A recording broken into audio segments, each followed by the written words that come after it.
Hi all, this is Sukanya. Welcome to Sukanya competitive world. మీరు కనుక first time నా ఛానల్ని విజిట్ చేస్తున్నట్లయితే ఖచ్చితంగా సబ్స్క్రైబ్ చేసుకోండి, నచ్చితే లైక్ చేయండి. ఈరోజు మనం ఈ వీడియోలో ఇక్ష్వాకుల టాపిక్ గురించి పూర్తిగా డిస్కస్ చేసుకుందాము. ఫస్ట్ ఇక్ష్వాకుల గురించి కొన్ని బేసిక్ పాయింట్స్ తెలుసుకుందాము. ఇక్ష్వాకుల రాజ్య స్థాపకుడు వచ్చేసి వాసిష్ఠపుత్ర శ్రీశాంతమూలుడు. శ్రీశాంతమూలుడు అనే రాజు శాతవాహన్ రాజు మూడో పులోమావి దగ్గర సామంతులుగా ఉంటూ మూడో పులోమావిని ఓడించి ఇక్ష్వాక రాజ్యాన్ని స్థాపిస్తాడు. ఇక్ష్వాకుల్లో గొప్పవాడు వచ్చేసి వీరపురుషదత్తుడు. వాసిష్ఠపుత్ర శ్రీశాంతమూలుని కుమారుడు వీరపురుషదత్తుడు. ఇతను ఇక్ష్వాకులందరిలో గొప్పవాడు.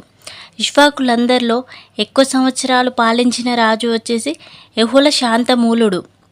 ఇక్ష్వాకులలో చివరి రాజు వచ్చేసి రుద్రపురుషదత్తుడు.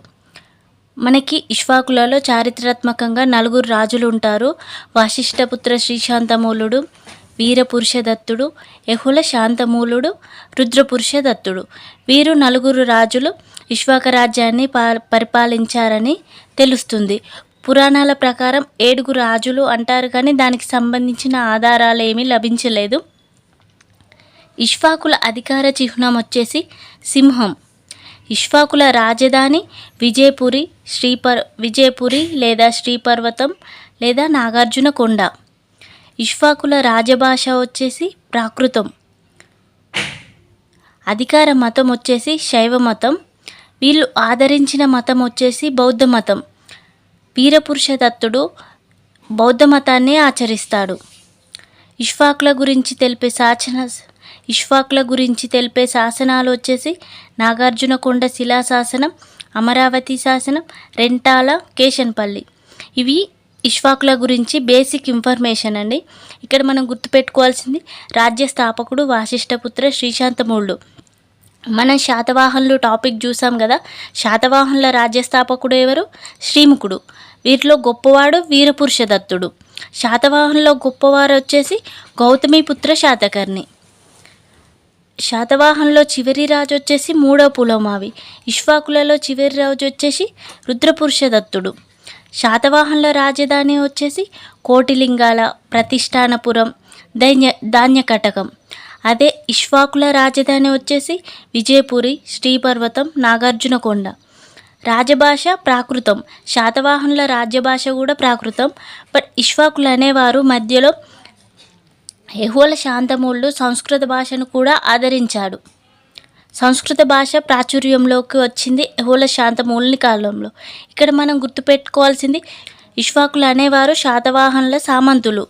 శాతవాహనులు ఆదరించినట్లుగానే వీరు ప్రాకృత భాషని ఆదరించారు. యహుల శాంతమూలుడు సంస్కృత భాషని ఆదరించాడు. అధికార మతం వచ్చేసి శైవ మతం. కానీ వీరపురుషదత్తుడు మధ్యలో బౌద్ధ మతాన్ని స్వీకరిస్తాడు. దీనికి సంబంధించిన ఆధారాలు మనకి నాగార్జునకొండలో లభిస్తాయి. వీరపురుషదత్తుడు బౌద్ధ మతాన్ని స్వీకరించినట్లుగా, శైవ మతాన్ని వదిలేసినట్లుగా ఆధారాలు ఉన్నాయి. వీరు ఇక్షు గణానికి చెందినవారు. ఇక్షు అంటే మీన్స్ చెరుకుగడ. వీరు ఆ గణానికి చెందినవారు. వీరిని పురాణాలు శ్రీపర్వతీయులు అంటారు. శ్రీపర్వతీయులు అంటే శ్రీపర్వతంనే మనం ఏమంటాం? విజయపురికి ఆ పేరు ఎలా వచ్చింది? మన శాతకర్ణి, విజయశ్రీ శాతకర్ణి పేరు మీదుగా విజయపురి అని పేరు వచ్చింది శ్రీపర్వతంకి. శ్రీశైలం నుండి నాగార్జునకొండ వరకు గల ప్రాంతాలని శ్రీపర్వతము అంటారు. వీరు నాగార్జునకొండ నుండి గోదావరి మధ్య ప్రాంతాలు గుంటూరు, ప్రకాశం, కడప, మహబూబ్ నగర్, నల్గొండ, ఖమ్మం ఈ ప్రాంతాలను వీరు పరిపాలించారు. ఆరాధించే చిహ్నం వచ్చేసి ఇక్షు లేదా చెరుకుగడ. వీరు ఎక్కడి నుండి వచ్చారు అనే విషయానికి వస్తే కొందరు చరిత్రకారుల అభిప్రాయం ప్రకారం వీరు కన్నడీయులు అని కన్నడ ప్రాంత వాసులు అని హెగెల్ ప్రతిపాదించారు. వీరు తమిళ ప్రాంతం వారని కె గోపాలాచారి అభిప్రాయపడ్డారు. లేదు, వీరు ఆంధ్రవాదులు అని బిషప్ కార్డువెల్ అనే పోర్చుగీస్ వారి అభిప్రాయం. వీరు అయోధ్య నుంచి వచ్చారని కొందరి అభిప్రాయం. వివిధ అభిప్రాయాల ప్రకారం వీరు కన్నడీయులు, తమిళీయులు, ఆంధ్రవాదులు, అయోధ్య ప్రాంత వాసులు అని వివిధ ప్రాంతాల వారు అని వివిధ రకాలుగా తెలిపారు. నాగార్జున కొండలో వీరి గురించి తవ్వకాలు జరిపింది ఆర్ సుబ్రహ్మణ్యం. ఫస్ట్ విజయపూర్ని వెలుగులోకి తెచ్చింది వచ్చేసి సూరప్నేని వెంకట్రావు. ఇక్ష్వాకులు చెంచు జాతికి చెందినవారు. ఇక్ష్వాకరాజు శ్రీశాంతమూలుడు హరిదేవి అనే బ్రాహ్మణ స్త్రీని వివాహం ఆడాడు. సో వీరు ఇక్ష్వాకులు చెంచు జాతి వారు, బట్ బ్రాహ్మణ స్త్రీని వివాహం చేసుకున్నట్లు శ్రీశాంతమూలుని ఆధారాలు మనకి నాగార్జునకొండ, దాచేపల్లి, కేసనపల్లి ఇక్కడ శ్రీశాంతమూలుని ఆధారాలు ఉండడం జరిగింది. మనం శ్రీశాంతమూలుడి గురించి చూద్దాం. ఇతడు ధనిక పూగీయ సామంతులతో కలిసి 3వ పులోమావిని ఓడించి ఇక్ష్వాక రాజ్యాన్ని స్థాపించాడు. ఇతను ఎక్కువ వైవాహిక సంబంధాల ద్వారా రాజ్య స్థాపన చేశాడు. ఇతడు రాజ్య విస్తరణకు వైవాహిక సంబంధాలను నెలకొల్పాడు. ఇతనికి 2 సోదరీమణులు, శాంతశ్రీ, హర్షశ్రీ. శాంతశ్రీ, హర్షశ్రీని వేరే పూగీయ వంశస్థులతో వివాహం జరిపాడు. ఇతని కూతురు వచ్చేసి అడవి శాంతిశ్రీ. స్కంద విశాఖునికిచ్చి కూతుర్ని వివాహం చేశాడు. ఇతడి చెల్లెలు శాంతిశ్రీ. ఈ శాంతిశ్రీని శ్రీశాంతమూలుడు పూగీయ వంశస్థుడైన స్కందశ్రీకి ఇచ్చి వివాహం చేశాడు. ఇతడి కుమారుడు వచ్చేసి వీరపురుషదత్తుడు. వీరపురుషదత్తుడిని రుద్రభట్టారికకిచ్చి వివాహం చేశాడు. ఈ విధంగా శ్రీశాంతమూలుడు వైవాహిక సంబంధాల ద్వారా ఎక్కువ రాజ్య విస్తరణకు వేరే రాజులతో వైవాహిక సంబంధాలు పెట్టుకుంటూ రాజ్య విస్తరణ చేశాడు. ఇతడి శ్రీశాంతమూలుడి ఆధారాలు ఎక్కువ ఎక్కడ లభిస్తున్నాయి మనకి?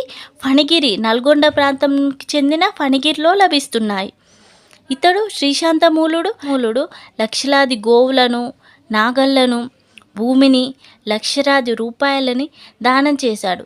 సో ఇతనికి దీనివల్ల వచ్చిన బిరుదు వచ్చేసి శతసహస్ర హలిక, మహాదానపతి, గోశత సహస్ర, దక్షిణ పదపతి ఈ బిరుదులు వచ్చాయి. దక్షిణ పదపతి అనే బిరుదు మనకి ఎవరికి వచ్చింది? ముందు 1వ శాతకర్ణికి వచ్చింది. మనం చదివేటప్పుడు రివైజ్ చేసుకుంటూ చదవాలి. ఈ పేరెక్కడో విన్నాం మనం. శాతకర్ణులో వచ్చేసి మొదటి శాతకర్ణికి దక్షిణ పదాధిపతి అని బిరుదు ఉంటుంది. మహారాజు అనే పేరు పొందినవారు వచ్చేసి శ్రీశాంతమూలుడు. ఇతడు వీరశైవ మతాన్ని ఆదరించాడు. అశ్వమేధ, రాజసూయ, వాజపేయ యాగాలు నిర్వహించారు కాబట్టి వీరు కొంతమంది క్షత్రియ వంశస్థులని అంటారు. ఇతను విజయపూర్లో ఒక స్టేడియంను నిర్మించాడు. ఈ రాజు మహాసేన విరూపాక్షుణ్ణి, స్కంద కార్తికేయుణ్ణి, సుబ్రహ్మణ్య స్వామిని పూజించేవారు. సో మన శ్రీశాంతమూలుని గురించి నేర్చుకునే పాయింట్స్ వచ్చేసి మహారాజు శతసహస్ర హలిక, అనేక గోవులను దానాలు చేశాడు కాబట్టి శతసహస్ర హలిక. ఇతడు విజయపూర్లో స్టేడియంను నిర్మించాడు. మనకి ఇక్ష్వాకులలో వీరగల్ సాంప్రదాయం అనేది కనిపిస్తుంది. వీరగల్ సాంప్రదాయం అంటే సైనికుల విగ్రహాలను పూజించే సాంప్రదాయం అనేది ఇక్ష్వాకుల కాలం నుండి వస్తుంది. వివాహ సంబంధాల ద్వారా రాజ్య విస్తరణ చేసిన వారు వచ్చేసి శ్రీశాంతమూలుడు. ఈ ఇన్ఫర్మేషన్ మనం నేర్చుకోవాలి. విజయపూర్లో స్టేడియం నిర్మించారు. విరూపాక్షుని, స్కంద కార్తికేయుని, సుబ్రహ్మణ్య స్వామిని పూజించారు.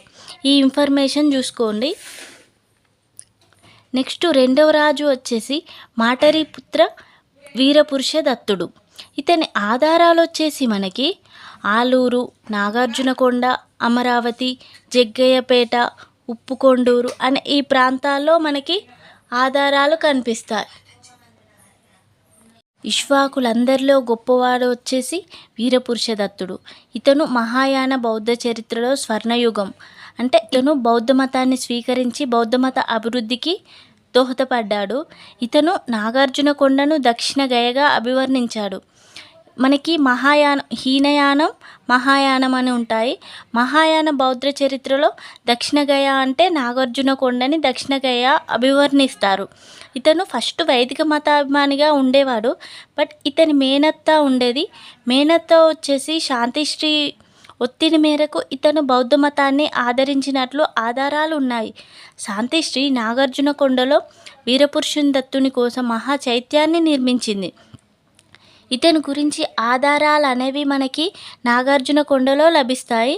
ఇతని ఒకటో శిల్పం వచ్చేసి బుద్ధుడు స్వర్గం నుండి దిగి వస్తున్నట్లు, రాణులు వద్దని వారిస్తున్న ఈ రాజు బుద్ధుని వద్దకు పోతున్నట్లు ఒక శిల్పం ఉంది. రెండవ శిల్పం రాణులు వద్దని చెప్తున్న బుద్ధునికి వీరపురుషదత్తుడు సాష్టాంగ నమస్కారం చేస్తున్నట్లు ఒక శిల్పం కనబడింది. మూడవ శిల్పం వచ్చేసి నాగుపాముతో ఉన్న శివలింగాన్ని వీరపురుషదత్తుడు కాలితో త్రోసివేస్తున్నట్లు ఒక శిల్పం బయలుపడింది. నాలుగో శిల్పం వచ్చేసి ఈ రాజు అనేది 8 మంది అనుచరులతో బౌద్ధ మతాన్ని స్వీకరిస్తున్నట్లుగా నాలుగో శిల్పం ఉంది. సో మనకి దీనివల్ల అర్థమైంది ఏంటంటే వీరపురుషదత్తుడు శైవ మతాన్ని వదిలేసి బౌద్ధ మతాన్ని ఆదరించి బౌద్ధ మతాన్నే అభివృద్ధి చేసినట్టుగా తెలుస్తుంది. ఇతని దగ్గర భాండారికుడు వచ్చేసి బోధిశర్మ. ఇతని దగ్గర బౌద్ధమత అభివృద్ధికి తోడ్పడిన మహిళ వచ్చేసి ఉపాసిక బోధిశ్రీ. ఈమె బౌద్ధమత అభివృద్ధికి చాలా కార్యక్రమాలు చేసింది. అమరావతిలో ఉపాసిక శాసనం అనేది ఉండేది. వీరపురుషదత్తుని కాలంలో మహాదేవ భిక్షువు అనే బౌద్ధ మతస్థుడు ఉండేవారు. వీరపురుషదత్తుడు శ్రీపర్వతంలో విశ్వవిద్యాలయాన్ని స్థాపించాడు. ఇది భారత్లోనే ఫస్ట్ బౌద్ధమత విశ్వవిద్యాలయం. వీరపురుషదత్తుని కాలంలో వజ్రయాన స్థాపకుడు వచ్చేసి సిద్ధ నాగార్జునుడు. శ్రీపర్వతంలో పుష్పభద్రుడనే పేరుతో శివాలయాన్ని నిర్మించాడు. ఇతని బిరుదు వచ్చేసి దక్షిణాది అశోకుడు, శ్రీ పర్వతాధిపతి. ఇతను బౌద్ధ మతాన్ని మనకి టోటల్గా బౌద్ధ మతాన్ని అభివృద్ధి చేసింది అశోకుడు. దక్షిణాదిలో అభివృద్ధి చేసింది వీరపురుషదత్తుడు కాబట్టి వీరపురుషదత్తునికి దక్షిణాది అశోకుడు అనే బిరుదు కలదు. శ్రీపర్వతం మీద పరిపాలన చేసి శ్రీపర్వతంలో ఆధారాలు చాలా బయలుపడ్డాయి కాబట్టి ఇతనికి శ్రీపర్వతాధిపతి అనే బిరుదు ఉంది. వీరపురుషదత్తుని గురించి ఈ ఇన్ఫర్మేషన్ చూసుకొని వీరపురుషదత్తుని కుమారుడు వచ్చేసి మూడవ రాజు వష్మీభట్ట ఎహోల శాంతమూలుడు. ఇతను వచ్చేసి ఇక్ష్వాకులందరిలో ఎక్కువ సంవత్సరాలు పరిపాలన చేసిన రాజు. దక్షిణ భారత్లో మొట్టమొదటిసారి సంస్కృత శాసనాలను వేసింది ఎహోల శాంతమూలుడు. ఫస్ట్ ఎహోల శాంతమూలుడు ఏం చేసిండు, సంస్కృత భాషని, ప్రాకృత భాషను కాదని సంస్కృత భాషలో శాసనాలు వేయించాడు. ఇతను ఇంకేం చేశాడు, తాత పేరుని తన పేరులో పెట్టుకున్న రాజు వచ్చేసి ఎహోల శాంతమూలుడు. తాత వచ్చేసి శాంతమూలుడి పేరు తన పేరులో పెట్టుకున్న వారు వచ్చేసి ఎహోల శాంతమూలుడు. తన తండ్రి ప్రారంభించిన పుష్పభద్ర ఆలయాన్ని ఇతను పూర్తి చేశాడు. ఇతను బౌద్ధ మతాన్ని, హిందూ మతాన్ని, 2 మతాలని ఆదరించారు. దేవాలయాలను కూడా కట్టించారు. ఎహోల శాంతమూలుని సోదరి దేవకొండ బల్సిరి మహాపాసకుల కొరకై శ్రీపర్వతంలో విహారాన్ని నిర్మించింది. ఎహోల శాంతమూలుని సేనాని వచ్చేసి ఇది ఇంపార్టెంట్ ఎలిశ్రీ. ఈ ఎలిశ్రీ పేరు మీద ఏలేశ్వరం అనేది ఉండడం జరుగుతుంది. ఇతను కుమారస్వామికి సర్వ దేవాలయాల్ని నిర్మించాడు. సిరి పేరు మీదగానే నల్గొండలో ఏలేశ్వరం అనే ప్రాంతం ఉంది. ఇతని పాలనా కాలంలో అభిరక వసుదేవుని సేనాని శివసేనుడు నాగార్జునకొండలో అశ్వభుజ స్వామి దేవాలయాన్ని నిర్మించారు. ఇది దక్షిణ భారత్లోనే ఫస్ట్ విష్ణు దేవాలయం. అభిరక రాజ్యం అనేది పక్కన ఒక రాజ్యం ఉండేది. అభిరక వసుదేవుని సేనాని శివసేనుడు ఇతని కాలంలోనే నాగార్జునకొండలో అశ్వభుజ స్వామి దేవాలయాన్ని నిర్మించారు. ఇది దక్షిణ భారత్లోనే ఫస్ట్ విష్ణు దేవాలయం. నాగార్జునకొండలో ఇతను నందికేశ్వర ఆలయం, నవగ్రహ ఆలయాన్ని నిర్మించారు. ఇతని అంతఃపుర శ్రీ వచ్చేసి వ్రాతవశ్య నొడగిరి స్వామికి అంతఃపుర శ్రీ వచ్చేసి వ్రాతవశ్య. ఈమె చాలా దానాలు చేసేది. ఇతని భార్య వచ్చేసి మహాదేవి బహుశ్రుతీయ బౌద్ధ శాఖ వారికి నాగార్జునకొండ వద్ద విహారాన్ని నిర్మించింది. ఇతని భార్య మహాదేవి బహుశ్రుతీయ బౌద్ధ మత శాఖ వారికి నాగార్జునకొండలో విహారాన్ని నిర్మించింది. సో ఇక్కడ మనం ఎహోల శాంతమూలుని గురించి ఏం గుర్తుపెట్టుకోవాలి, ఇతను ఎక్కువ సంవత్సరాలు పాలించిన రాజు, సంస్కృత భాషలో శాసనాలు వేయించిన రాజు, అండ్ ఇతడు తాత పేరుని తన పేరులో పెట్టుకునే సంప్రదాయాన్ని నెలకొ. నాలుగో రాజు వచ్చేసి సిర్వమ్మ భట్ట రుద్రపురుష దత్తుడు. ఇతని గురించిన ఆధారాలు వచ్చేసి పల్లవ సింహవర్మ వేయించిన మంచికల్లు శాసనంలో రుద్రపురుషదత్తుని యొక్క ఆధారాలు ఉన్నాయి. పల్లవ సింహవర్మ రుద్రపురుషదత్తుని ఓడించినట్లు, ఇక్ష్వాక రాజ్యాన్ని ఆక్రమించినట్లు ఈ మంచికల్లు శాసనంలో వివరించబడింది. ఇతను తల్లి మరణస్మృతిగా ఛాయాస్తంభాలను వేశాడు. మనం రుద్రపురుషదత్తుని గురించి గుర్తుపెట్టుకోవాల్సింది వచ్చేసి తల్లి మరణస్మృతిగా ఛాయాస్తంభాలను వేయించిన రాజు వచ్చేసి రుద్రపురుషదత్తుడు.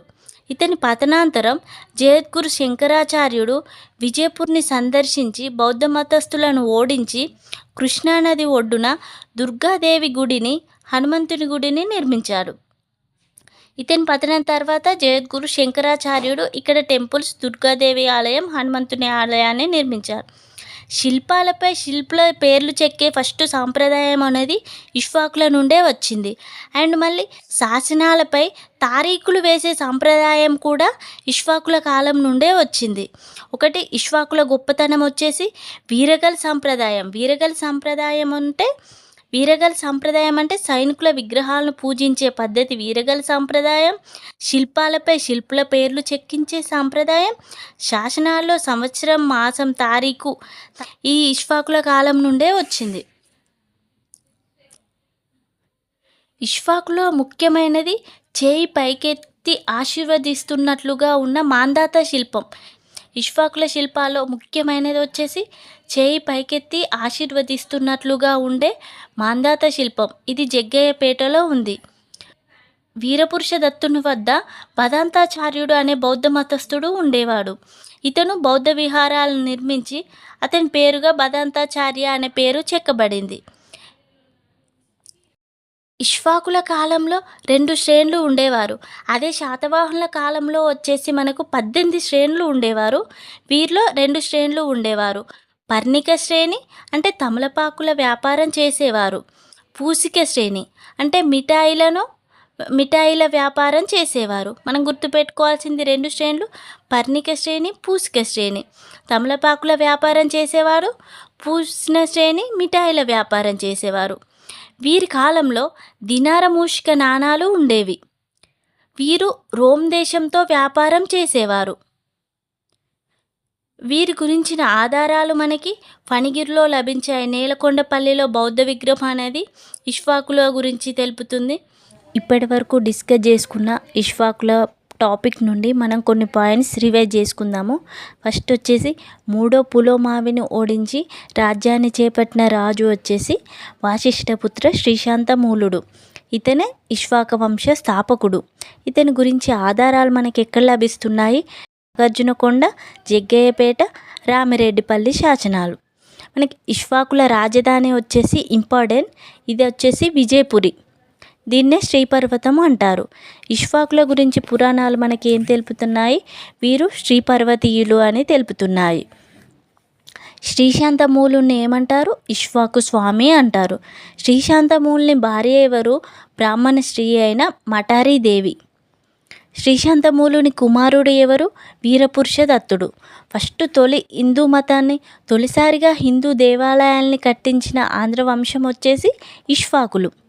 శ్రీపర్వతీయులే ఇక్ష్వాకులని రూఢి చేసే శాసనం వచ్చేసి మనకి నాగార్జునకొండ లోయలో కనిపించింది. విరూపాక్షపతిని పూజించింది వచ్చేసి మనకి వాసిష్ఠపుత్ర శ్రీశాంతమూళ్ళు.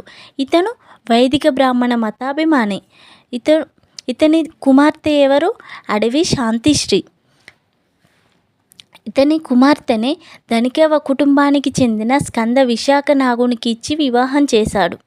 మహాసేనపతి, మహాదానపతి శాంతిశ్రీ ఇతని సోదరి. శాంతిశ్రీ, హర్షశ్రీ అనే 2 సోదరులు శ్రీశాంతమూలుడికి ఉండేవారు.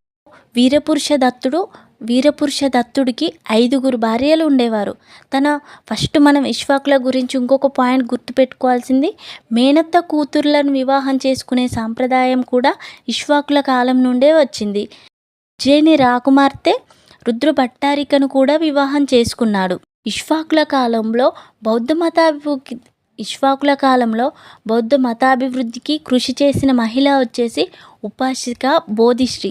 నాగార్జునకొండలో మహాపాసకుల కొరకు విహారాన్ని నిర్మించింది వచ్చేసి ఎహువల శాంతమూళ్ళి సోదరి కొడబలిసిరి. నాగార్జునకొండలో వీరపురుషదత్తుడు నిర్మించిన ఆలయం వచ్చేసి పుష్పభద్రస్వామి ఆలయం. ఈ ఆలయాన్ని పూర్తి చేసింది ఎవరు? యెహోల శాంతమూలుడు. ఇక్ష్వాక కాలంలో శ్రీపర్వతం మహాయాన మస్తస్థులకు పుణ్యక్షేత్రంగా బోధిశ్రీ అసలు ఎవరు? రాజభండారికుడు బోధిశర్మ కోడలే రాజభండారికుడు బోధిశర్మ మేనకోడలు బోధిశ్రీ. ఈమె బౌద్ధ మతాభివృద్ధికి చాలా కృషి చేసింది. ఇక్ష్వాక కాలంలోని హిరణ్యక రాష్ట్రం ఇది కడప జిల్లాలోని ఉత్తర భాగం రేనాడు వద్ద పేరుగాంచింది. ఆంధ్రాలో అష్టభూమి మనకు దక్షిణ గయగా ప్రసిద్ధి చెందింది ఏంటి? నాగార్జునకొండ. మహాతలవర శబ్దం ఏ భాషకు చెందింది? ఇక్ష్వాకుల కాలంలో ప్రసిద్ధి చెందిన విద్యాపీఠములు వచ్చేసి నాగార్జునకొండ, వేగి, ధాన్యకటకం. దక్షిణ పథపతిగా పేర్కొన్న ఇక్ష్వాక రాజు ఎవరు? దక్షిణ పథపతిగా పేర్కొన్న ఇక్ష్వాక రాజు వచ్చేసి వాసిష్ఠపుత్ర శ్రీశాంతమూలుడు. ఇక్ష్వాక కాలంలో దక్షిణ భారతంలో వాడుకలో ఉన్న నాణెం వచ్చేసి ఫణం. ఇక్ష్వాకుల కాలంలో వాడుకలో ఉన్న నాణాలు వచ్చేసి సువర్ణము, మూషికము, దీనారు. దక్షిణ భారతదేశంలో వాడుకలో ఉన్న నాణెం వచ్చేసి ఫణం. ఇక్ష్వాకుల కాలంలో నాణాలపై గల చిహ్నం ఏంటి? సింహం. వీరి రాజచిహ్నం వచ్చేసి సింహం. ఇక్ష్వాకు కాలంలో రాష్ట్రాల పాలకులకు ఏమని పిలిచేవారు? ఇక్ష్వాకుల కాలంలో రాష్ట్రాల పాలకులను వీరు మహాతలవర్లు అనే పిలిచేవారు. ఇక్ష్వాక రాణులకు గల బిరుదు ఏంటి? ఇక్ష్వాక రాణులకు గల బిరుదు మహాదేవి. ఈ ముఖ్య పాయింట్స్ ఇవి చూసుకోండి. ఒకసారి మీరు డీటెయిల్గా ఈ క్లాస్ విన్న తర్వాత మళ్ళీ ఒకసారి రివైజ్ చేయండి, బాగా గుర్తుంటుంది. ఈ కంటెంట్ కనుక మీకు యూస్ఫుల్ అనిపిస్తే ఖచ్చితంగా సబ్స్క్రైబ్ చేసుకోండి. నచ్చితే లైక్ చేయండి. Thank you for watching.